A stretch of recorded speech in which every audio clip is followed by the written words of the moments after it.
All right, senior home business family, how you guys doing today? It's a new year. Sorry, 14 days into January of 2026, and Brittany and I are here talking about senior placement. We're going to get into today why senior placement is about matching and not just moving. And you want to stay with us today because we're going to give you 5 different areas, and the fifth one is just unreal. It's worth the watch. I would stay around. If you'd like and subscribe to the channel, that'd be great. We love to appreciate you being here and getting all the notifications as well as the links down below. But another thing we want to share today, a little bit, Brittany, is the whole CRM that we've got out now. And senior placement, there's essentially 3 different companies that are out there selling CRM specifically for senior placement agents. And now there's a fourth one, Taurus Senior Living. And the cool thing about it is ours is customizable. Ours is way cheaper. It's all the other ones are $350 and above. Ours is $149. You'll get a lot more features with ours. It's just incredible how you'll get it. We also, if you click the link down below and sign up, we'll give you the first month for free. So we just want to let you know about all that. So anyway, let's get into it. We're going to get into our title today again, why senior placement is about matching, not just moving. Because in this business, whether you're a family or you are a placement agent, we think about, okay, it's moving the senior, right? We talk about, again, hence the name senior placement, right? It's like we're going to place the senior, but it's really more about matching, because some of the things we'll talk about today, Brittany, is that, just because the community is outstanding, it might be the right fit for one senior and not the other. And there's some reasons for it. It's like, well, man, if they're like a 5-star senior living community, they provide the best care, the best activities, the best whatever, it still might not be a perfect fit or match for the senior. So number one, Brittany, as we're talking about, matching starts with identity, not acuity, right? I mean, acuity answers what care, identity answers where they belong. So if you could talk to me, Brittany, maybe some examples that you've got, where 2 seniors, they looking at the identical community maybe, and why does one senior say yes to that community and the other senior or family goes, no, it's not right for mom? I'd say overall, it's like where they picture their loved ones. We always talk about on tours, like, could you see your loved one or could you see yourself there? So many times it comes down to just a feeling, especially if we're looking at 2 communities that can provide the same care. Obviously, like we talk about, not every community does the same thing, even though they say they're assisted living. So this is really important, like as us, as senior placement agents, to make sure we're only showing families the places that can care for their loved ones, like the acuity. So if we know they can care for them, it really comes down to a feeling. Is this somewhere that I feel like they would be comfortable? Because sometimes maybe it's not a community that has like the chandeliers and the glass tables everywhere and crystal and, the brand new, we always call it like the uppity communities or whatever you want to call them, but like the brand new communities, maybe it's more of like a home-like feeling. So really just a feeling. Yeah, I mean, and seniors will bring lifelong habits, right? Values, personalities into a community. And that's just, some of the things that we need to consider when we're talking about where a senior should go. Again, whether it's coming from the family or whether it's coming from the senior placement agent, it's just understanding and I get into a lot of this, Brittany, with my residents. We get into, of course, the ADLs and the behaviors, but I get into a lot with preferences and really trying to understand the best of my ability. And again, not every senior is going to be able to articulate their exact vision and what they want, but hopefully you can get to know them a little bit.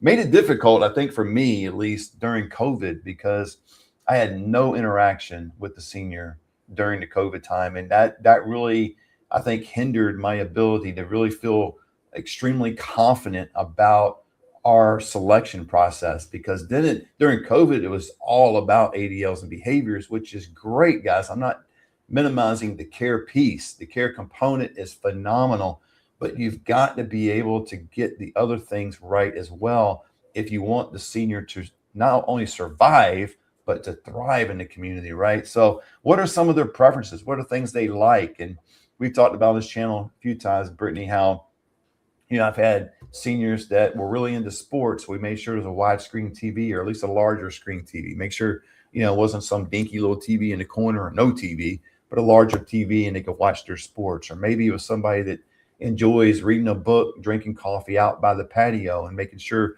that is just a great scenery. I mean, you know what it's like. You got a beautiful backyard. We got a good backyard, and anybody that enjoys doing those type of things. I remember my grandmother way back in the day. She'd always love go to the porch and have a cup of coffee, drink black coffee. Maybe that's where I got it from. I used to put all kinds of sweetener in it and stuff. Now I put just straight black for a number of years. And but she would just go to the porch and drink black coffee, and she would just neighborhood watch. Like my grandmother could tell you what everybody was doing on that block. I had a couple of conversations with her, and I remember it was one guy pulled up in a red truck. I said, "Man, that's a nice truck." And she began to tell me some story about how he shows up every day at a certain hour and he does this and this. I was like, "How do you know all this?" She goes, "I just watch." So she just watches. So what are their preferences, right? So, but when you walk into a community, Brittany, I think a lot of it is the vibe too. That's more than just a brochure. No fault to the community putting their best foot forward, right? During tours, on the brochure, on their website, all that. But man, the vibe tells you a lot, doesn't it, Brittany?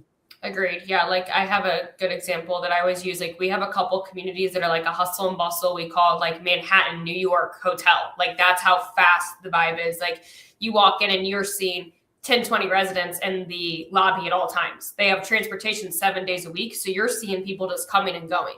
Where some of our quieter communities, you won't see that. It doesn't matter what day or what time you go. So like that's an example of like making sure you're matching. If somebody is like, I'm very introverted, or to your point, if somebody wants to people watch, that would be perfect for someone to sit there and people watch all day long, just in and out. They get to see so many people. So yeah, it does matter. And I think that really is a moment where families or seniors can say, okay, I feel like my loved one would be a good fit, or we're a good fit.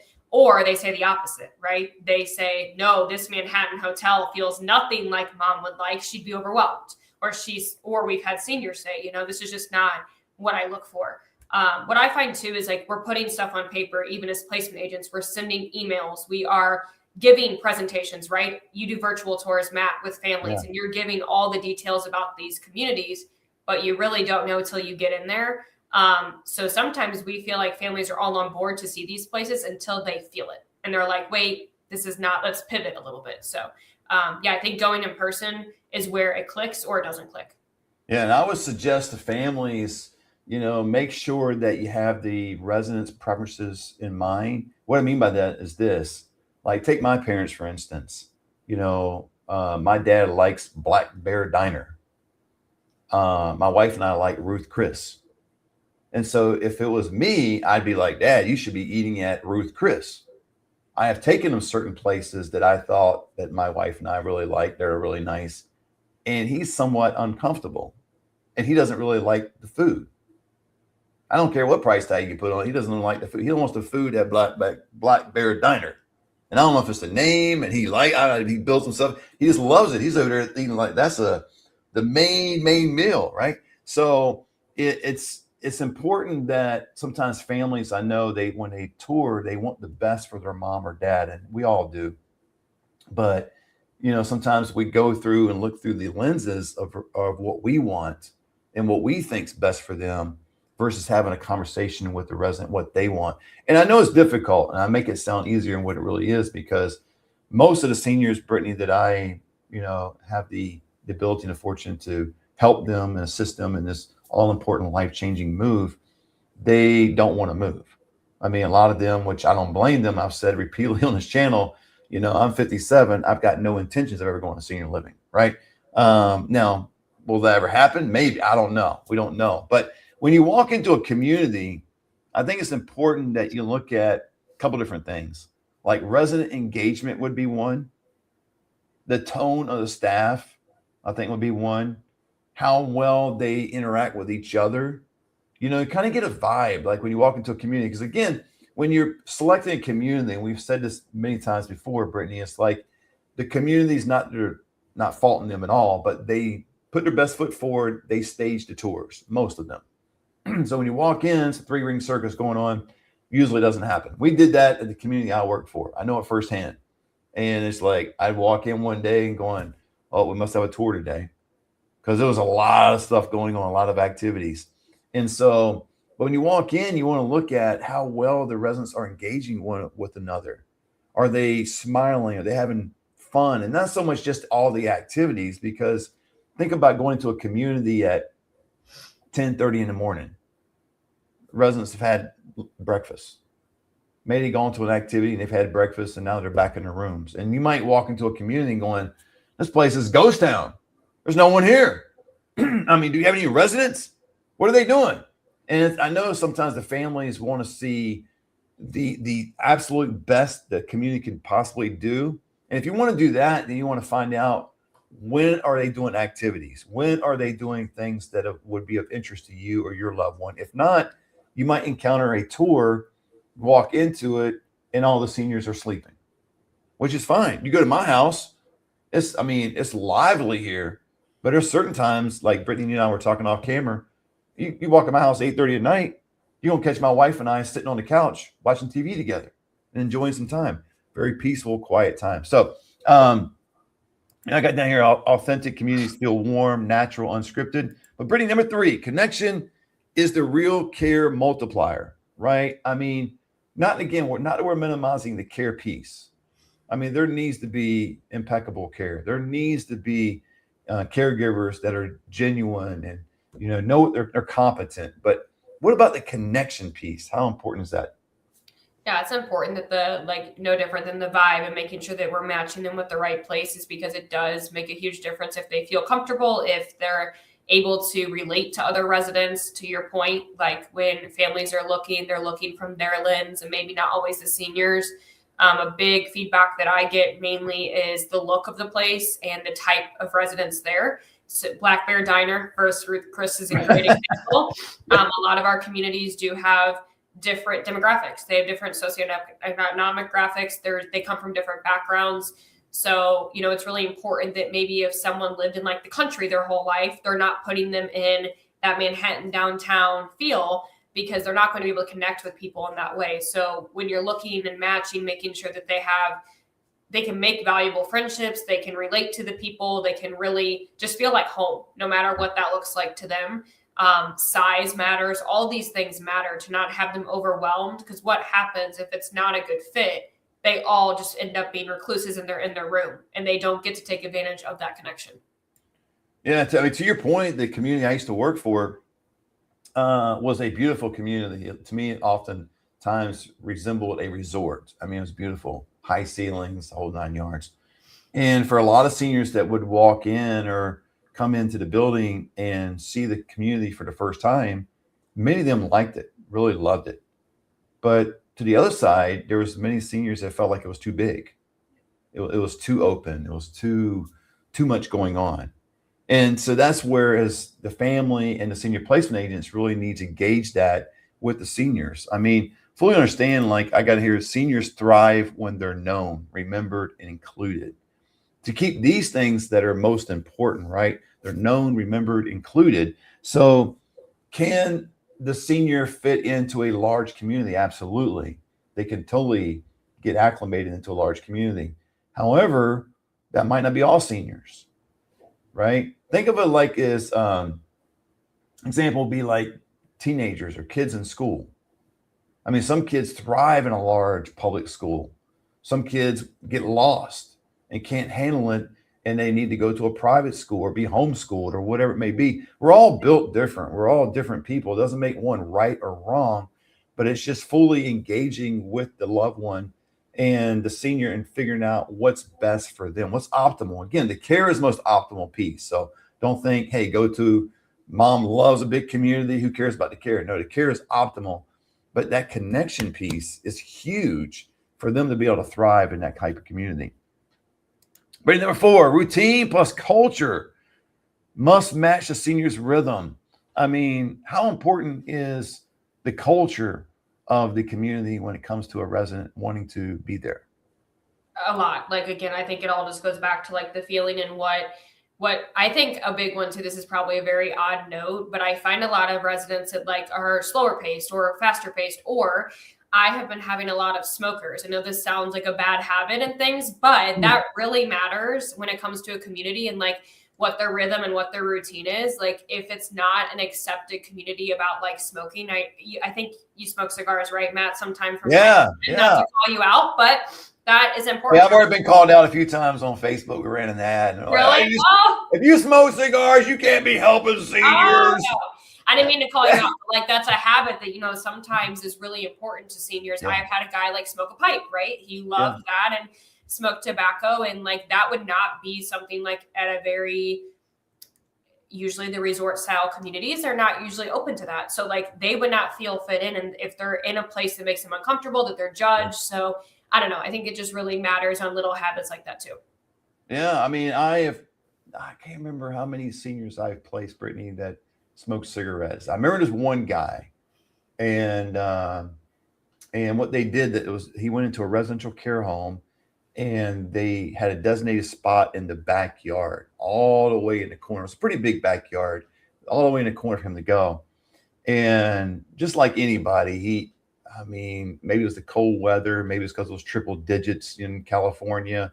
He didn't want to be out there that long. So he started to making that little designated space closer and closer to the door, like he really wouldn't go all the way out there. And then it started to interfere with other people touring, and they saw him smoking, whatever. They didn't want mom or dad to be around that. So that's a challenge. What have you done with and what's the receptivity of the reception rather of the communities in Texas or Missouri about seniors that smoke?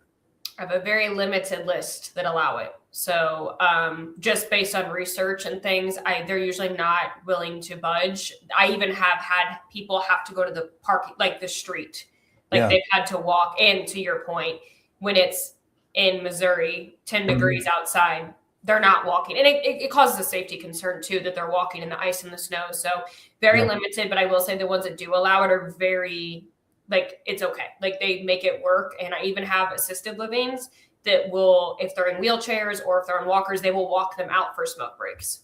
So that's like their selling point, to be honest. So if I have someone that smokes in Texas and Missouri, I just know which ones can accept that. Even skilled nursing, even long-term care will do that. Really? I didn't know that. I don't know any of I've never asked. So maybe that's news to me. Maybe I'm learning something. Hey, we learn something new every day, right? Yeah. They have smoke breaks at 10, 2, and 5 at some of my skilled nursings, and they take them out every single time. Wow, I didn't have to ask about that. I get Crystal to ask, our marketing director. I didn't know. I've never asked that question to a skilled nursing facility.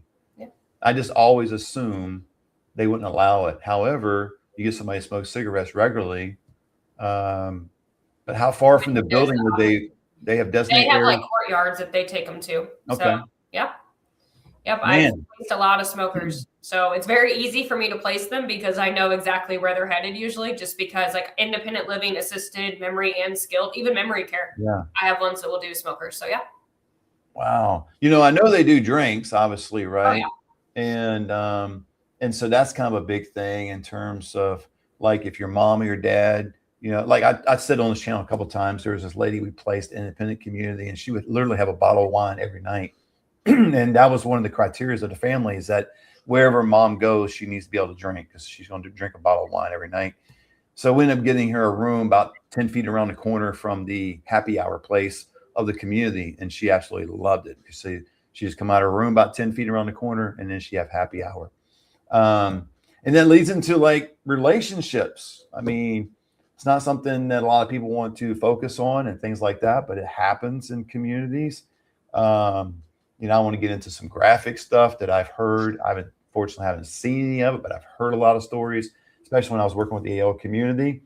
And my immediate question, when you kind of know where my mind's going, my immediate question would be, and it was at the time, was what do we do? Do we stop it? And as long as there was, it's consensual, they're adults, their viewpoint was we don't stop it. And I always thought that was weird at first. I was like, no, you gotta stop that stuff, man. But they were adults, and they're gonna make adult decisions. So it's all about finding the right match, right? And it comes down to number 5. The right match brings peace, not pushback. And so that is I've seen, I know you, Brittney, you've seen too, with seniors that we have placed in the right. And again, guys, I don't want to keep saying the right place, but because the senior placement agents, we're not going to get it right all the time. families were not going to get it right all the time. It's not some magical 8 ball and, just, some, mysterious way to kind of figure this stuff out. But there are some steps go along the way with teaching senior placements too. If you'll know more about that, you can click the link. But the right match really comes at getting all of this stuff out. But you will inevitably bring peace to the resident and not pushback, or at least minimize the pushback. I don't think maybe eliminating the pushback is the correct way of saying it, because there's going to be some pushback, especially if this is their first go at senior living and they've been living independently in their home for 40 years.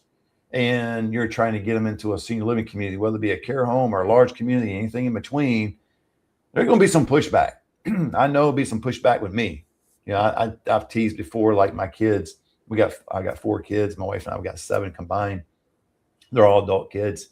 And my joke is, I know one day in life, I'm never going to go to senior living, right, Brittney? But one day my kids are going to come around, pick me up and say, Dad, let's go for some ice cream. And they're going to drop my butt off a senior living community somewhere. I know that's what's going to happen. And there's going to be some pushback. I guarantee it on my end. So, but seniors settle faster when they feel like they belong. Brittney, speak a little bit about that in terms of maybe some information you receive from families of like, man, Dad really feels like he belongs here. And it goes so much easier for the family and the resident when they feel like they belong. Is that true? Yeah, I agree. And there's always a transition period, like you said, always some pushback. But the ones that really are in, I know, the right fit, but a good match, they really do thrive. I know that we are pro placement. That's what we do. But I have seen so many success stories when it is a good fit that they do a 180. We are working with seniors a lot that have been sitting in front of their TVs for years, just waiting for life to happen, and life is not happening. So I know, I'm sure, Matt, majority of your clients too, haven't had a stimulating life, sometimes for 5+ years. So when they do move into this social environment, or even just as simple as seeing the caregivers or feeling like they belong and feeling like they can get connections, it's a whole new life. I genuinely believe it is a whole new chapter of their life. And we hear families that are ranting and raving that like they've never seen their parents in this type of environment just really thrive. So I know we're a replacement, but it really does make a huge difference. Yeah, I like what you're saying, Brittney, because really there's just the community starts to feel like home, not a placement. Yeah. And the question I would end with is, are we helping seniors move or helping them belong? And especially senior placement agents. It's easy to get the lead, get the information, and say, these are 3 options, go check it out and see if you like it. If you're going to be a seasoned senior placement agent, you're going to have to help navigate through the process and not just do the previous thing I told you to do in necessarily that order. If so, you might just be moving a senior. You might just be directing a senior instead of actually assisting the senior to get them to a place where they're acclimated into the community, where they have a sense of belonging. And that's the ultimate goal of senior placement agents. It should be the goal of family. I realize that probably is most of the time, is that I want my dad or my mom to feel like this is home for them, and not a home away from home. I mean, it might feel like that initially, but when they get there and they get acclimated to the community, then they're going to feel like this is home. And I'm telling you, it usually takes about 30 days, maybe 45 days for anyone to really get a sense of belonging to the community, kind of buy-in. That's kind of the industry standard.